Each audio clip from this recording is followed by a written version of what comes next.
es catecumenado, es un proceso de la Iglesia desde el siglo I donde se prepara a los creyentes a conocer la profundidad del misterio de la fe católica.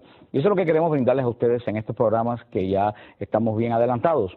En el día de hoy vamos a comenzar a hablar sobre la Eucaristía. Quise dejar la Eucaristía al final de todo este estudio del credo de Nicea, porque la Eucaristía es el centro y el corazón de la Iglesia. La Iglesia vive en y por la Eucaristía.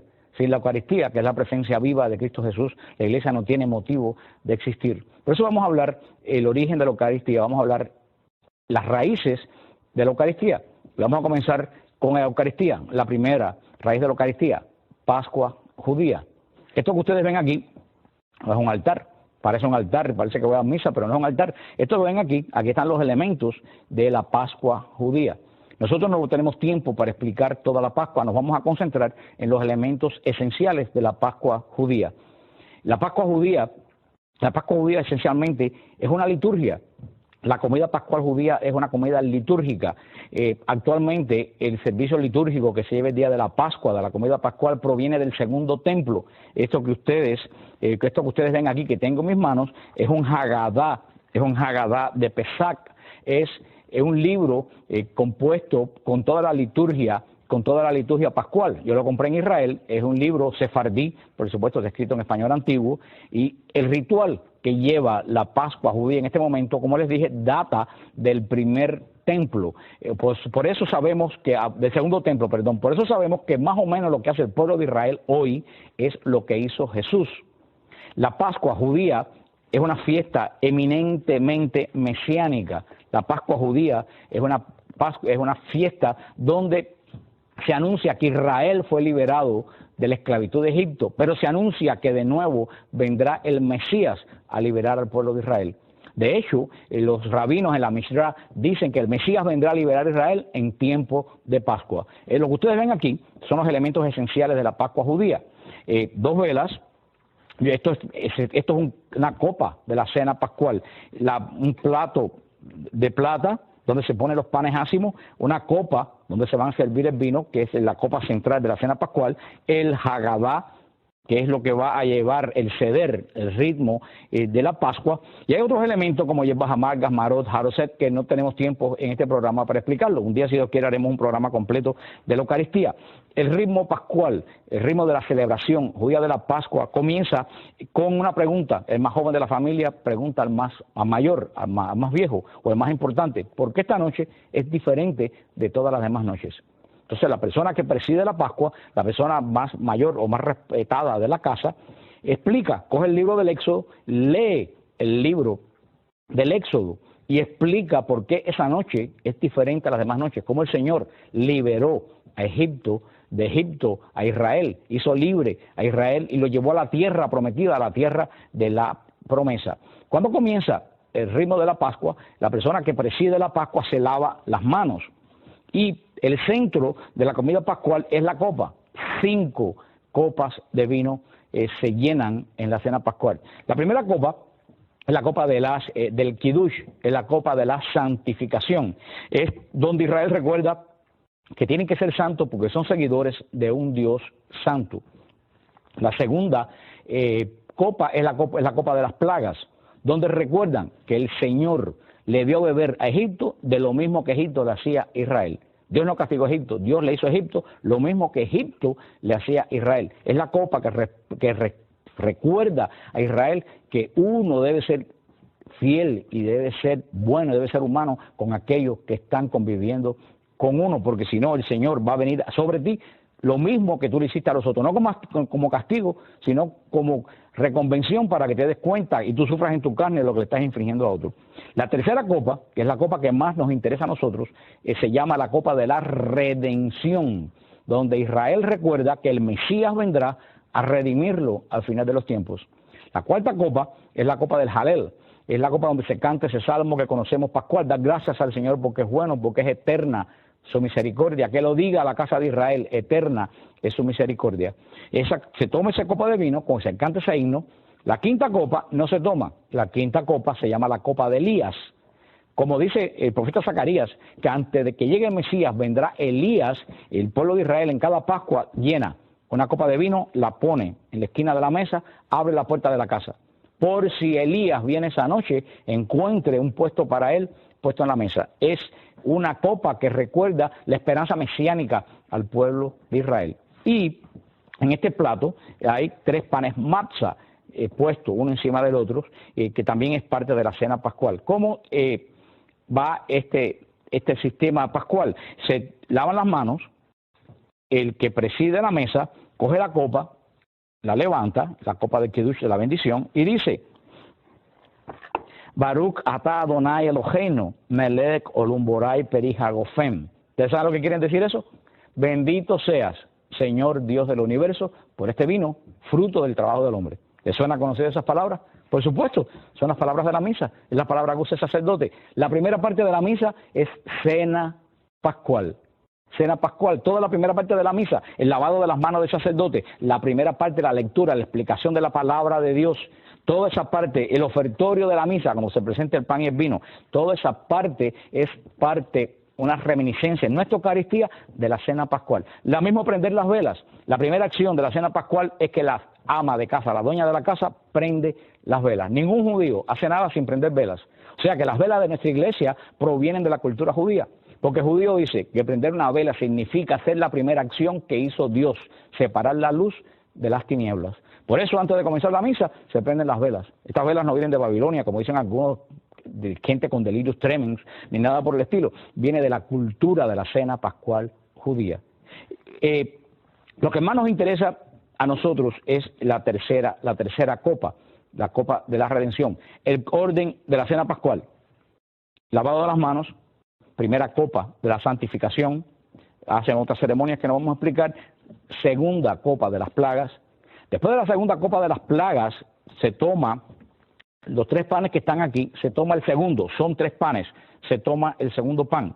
El segundo pan se envuelve en un paño blanco y se esconde.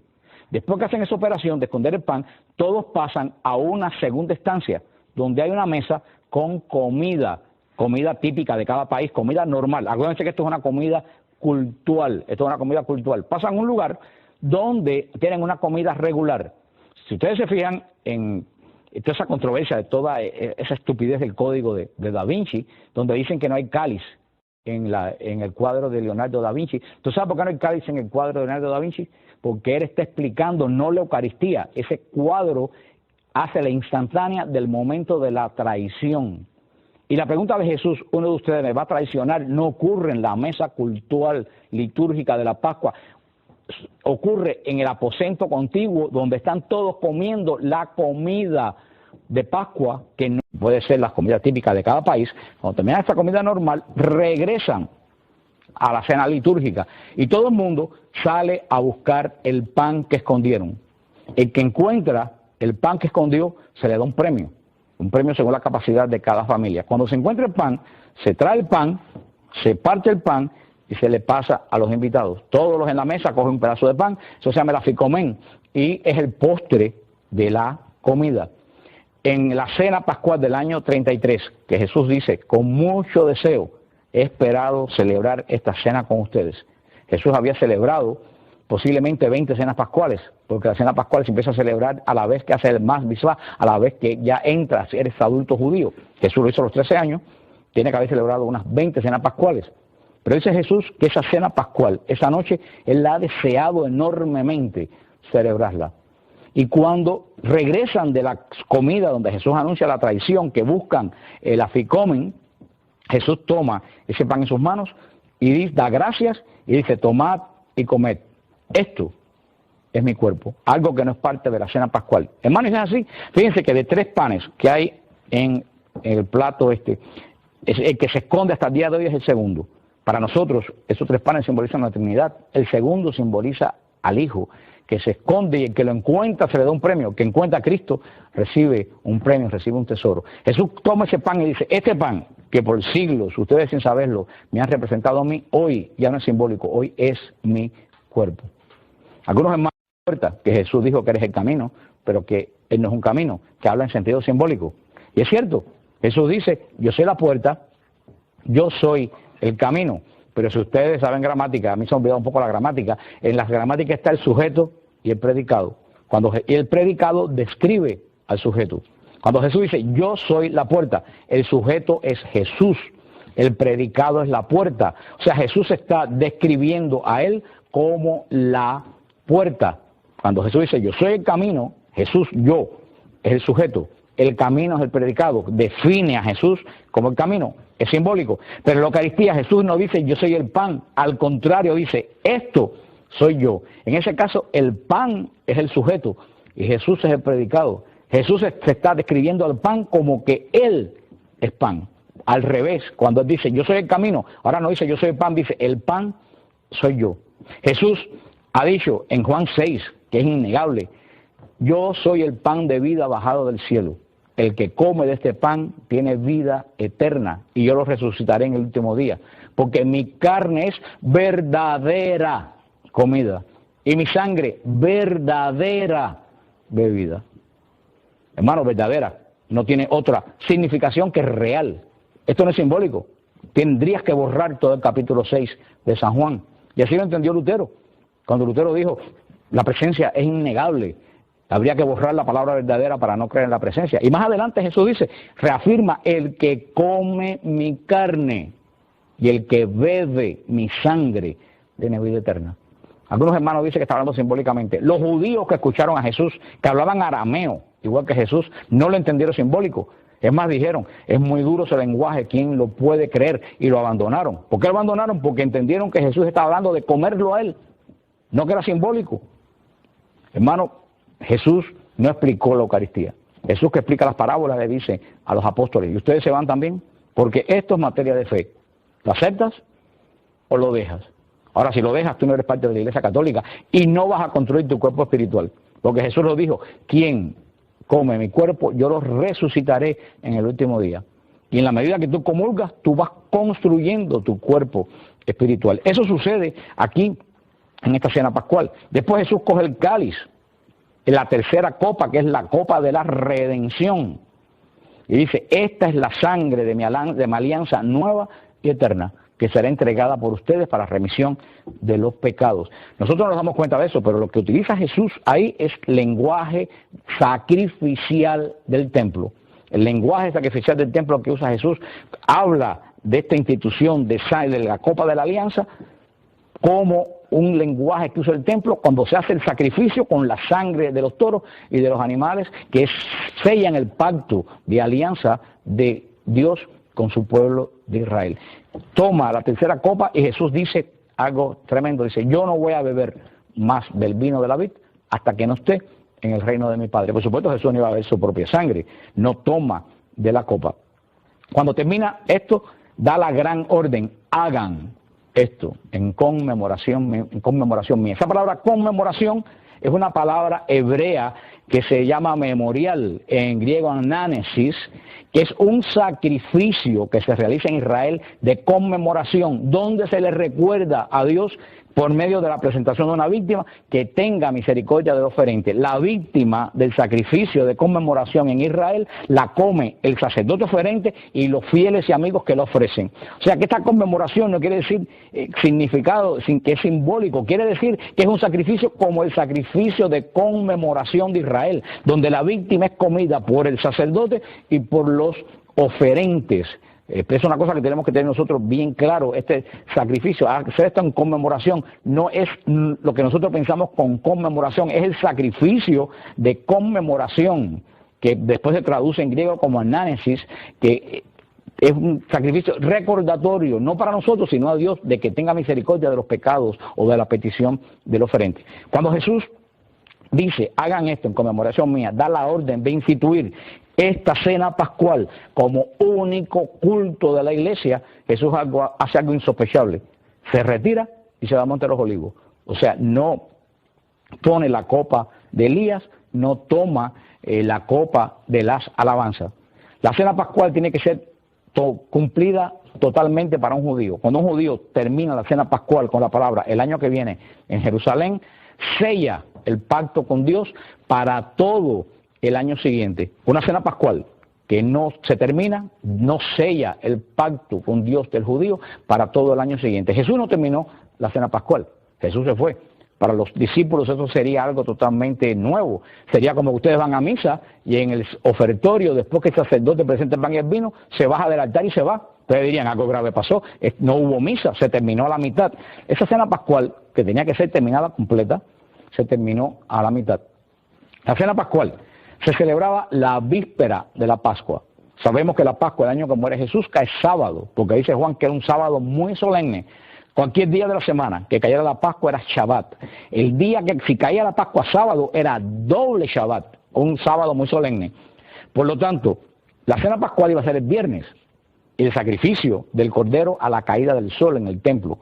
Por eso Jesús adelanta la cena pascual para el jueves. La Mishnah dice que si tú te vas de viaje o tienes una razón muy importante, tú puedes adelantar o atrasar la cena pascual, pero siempre la tienes que celebrar para sellar tu pacto con Dios. Lo que si tú adelantas la cena, tú no puedes tener cordero, porque el cordero va a ser sacrificado en el templo. Por eso Jesús adelanta la cena por en el aposento alto, en el monte Sión. Jesús se va a Getsemaní. Cuando Jesús llega a Getsemaní, Jesús comienza a decir la frase que todos sabemos de memoria, pero que pocos han profundizado. Padre, si puedes, aparta de mí esta copa. Es la palabra que utiliza Jesús. Tenemos que tener muy poca imaginación si no relacionamos. Jesús dice que no va a tomar de la copa de la redención hasta que esté en el reino de Dios. Inmediatamente comienza a clamar, aparta de mí esta copa. ¿Qué copa está clamando Jesús que aparte en Getsemaní? Está diciendo al Padre que Él no quiere beber la copa de la redención, que Él no quiso beber en la cena pascual, que Él no la quiere beber, que aparte esa copa de la redención por el horror que corresponde a la cruz. Por eso esta agonía de Jesús sigue hasta que acepta la voluntad de Dios y dice, hágase, no se haga lo que yo quiero, sino lo que quieres tú. Jesús acepta tomar la copa de la redención. Y cuando Jesús acepta la voluntad de Dios, entra en el reino, la plenitud del reino de Dios. Jesús dijo que en el reino de Dios pertenece a aquellos que hacen la voluntad de su Padre. Vamos a ver en el próximo programa la relación de esto con la parte sacrificial de la Eucaristía, que es la parte más importante. Pero tenemos que tener en cuenta, la primera parte de la Eucaristía es cena pascual hebrea, toda la primera parte, donde se lee la palabra de Dios, donde se proclama la palabra de Dios. Algunas personas me dicen, ¿por qué los católicos no llevamos la Biblia a la misa? Porque la misa no es un servicio religioso, la misa no es un servicio a favor de la comunidad, la misa es la unión profunda de la mediación de Jesús en el cielo con el altar. Nosotros vamos a la Eucaristía a hacer un acto profundamente espiritual. La palabra de Dios en la Eucaristía no se estudia, se proclama. El poder de la palabra de Dios en la Eucaristía no está en estudiarlo ni tu inteligencia, está en el sonido de la palabra de Dios que entra en tus oídos y graba tu espíritu. Por eso la palabra de Dios en la Eucaristía no se debe ni leer, tú tienes que tener tu espíritu abierto a recibir esa palabra que, yo le digo hermano, es más poderosa la palabra de Dios en la Eucaristía que en un estudio bíblico. Porque en el estudio bíblico va tu conciencia, en la Eucaristía va tu espíritu. ¿Qué sucede? Que nosotros los católicos vamos a misa y no le prestamos atención a la palabra de Dios cuando se explica. Pero la primera parte de la Eucaristía es cena pascual. Lo dice el Señor en Éxodo 12. Este día será memorable para ustedes. En él celebrarán esta fiesta al Señor de generación en generación como ley perpetua. Cuando tú vas a la Eucaristía los domingos, tú vas a celebrar la cena pascual en el nuevo pacto. Por eso la primera parte de la Eucaristía es cena pascual. Tú vas a celebrar que el Señor te ha redimido y que el Señor te va a redimir cuando venga en la segunda venida. Así como Israel celebraba su liberación de la esclavitud, tú cuando vas a misa vas a celebrar la liberación del pecado por medio del bautismo, por medio de la confesión y la esperanza de que el Señor volverá en gloria a restaurarnos a la primera estado de bendición que tuvo el hombre. Cuando tú vas a la misa, tú vas a la cena pascual de la nueva alianza. Tú vas a cumplir esta promesa que Dios le dijo, tú tienes que celebrar esta fiesta eternamente. Cuando tú vas a la Eucaristía, tú vas a sellar tu pacto con Dios para toda la semana siguiente. Tú vas a tener toda una semana de oración y el domingo tú entras a la Eucaristía, celebras la Pascua en el nuevo pacto y sellas tu pacto con Dios de toda una semana de trabajo y de eso. En la misa no vamos a buscar milagros, la misa es un milagro. Pero yo no voy, como oigo decir en los programas protestantes, ven a buscar tu milagro. Entonces la gente va a dar culto a Dios, no, va a recibir un milagro. En la misa yo no voy a recibir, en la misa yo voy a dar. Voy a dar un sacrificio de alabanza, como dice el apóstol Pablo, un sacrificio de alabanza agradable a Dios. Voy a celebrar con esta primera parte de la misa la cena pascual, no ya en el antiguo pacto. Por eso no hay cordero. Cristo Jesús es el cordero que vamos a comer como el cordero se comía en el antiguo pacto. Voy a celebrar la cena pascual en el nuevo pacto. Por eso la misa es una celebración. La misa es una fiesta donde a todos nos congrega, pero al mismo tiempo fiesta de los primogénitos, y lo dice Pablo en Hebreo, fiesta solemne. Por eso la misa es una fiesta solemne, y vamos a hablar de eso en los siguientes programas, cómo nosotros tenemos que mantener la solemnidad de la misa, porque es fiesta, porque es cena pascual, pero vamos a entrar en el siguiente programa, que es sacrificio. Y esa es la parte más grandiosa de la misa. Vamos a ver cómo se une la cena pascual con el sacrificio. Nos quedamos que Jesús no tomó la copa de la redención y dijo que no la iba a tomar hasta que estuviera en el reino de Dios. Jesús en el huerto de los olivos entra en el reino de Dios, que es el reino de los que hacen la voluntad perfecta del Padre. Al Jesús aceptar la redención, acepta la voluntad plena del Padre. Nunca ha habido un hombre más en la voluntad del Padre que Jesús y en el reino de Dios. Hermano, todo este misterio lo tenemos nosotros solamente en la primera parte de la Eucaristía. Por eso te pido que abras tu corazón cuando llegues a la Eucaristía, al misterio de la palabra de Dios, no al estudio, a grabar en tu corazón esa palabra de Dios y dejar que esa palabra de Dios opere profundamente por el sonido y el poder de su palabra. Por eso, querido hermano, te invito a que sigas en el próximo programa, donde veremos la parte sacrificial de la Eucaristía. Solamente me queda decirte, como siempre te digo, mantente en la fe católica. Esto es poder, hermano, esto es poderoso. Un católico ignorante es un futuro protestante. Terminamos este programa como lo comenzamos, adentrándonos en el misterio de la Trinidad, en el nombre del Padre, del Hijo y del Espíritu Santo. Amén.